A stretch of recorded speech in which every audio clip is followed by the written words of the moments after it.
to success. But I wanted to focus in on this nigga's eyes, man. Look at that. See that? It's not this the blood-thirsty man. It's not this the bloody man. See that? This nigga got bags of blood around his eyes. This is a quote from Henry Kissinger.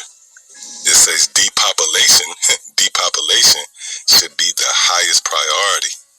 Should be the highest priority of foreign policy towards the third world. So you see how these devils reason through the sword. Why depopulation should be the highest priority? Now, you see the third world here. Whenever you hear, the third world,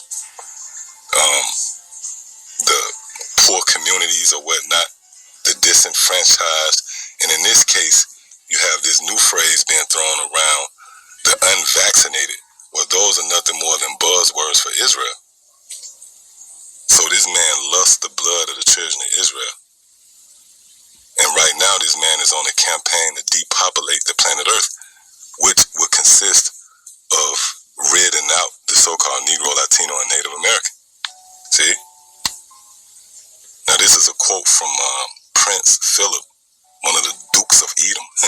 It says, in the event that I am reincarnated, and this proves right here that these devils are privy to reincarnation. In the event that I am reincarnated, I would like to return as a deadly virus. See, I would like to return as a deadly virus in order to contribute something to solve overpopulation. And again, that phrase, depopulation or overpopulation, it pretty much translates to Israel. And you can read that in the book of, Exodus, the 1st chapter, around the 7th verse, where the Egyptians saw that the children of Israel began to be fruitful and multiply. And the approach, the response, was to depopulate the children of Israel. Well, the so-called white man is doing nothing more than following in an age-old formula, if you will. But ultimately, this proves that the so-called white man, Esau, is the bloodthirsty man that the scripture speaks of. So y'all just wanted to touch on that.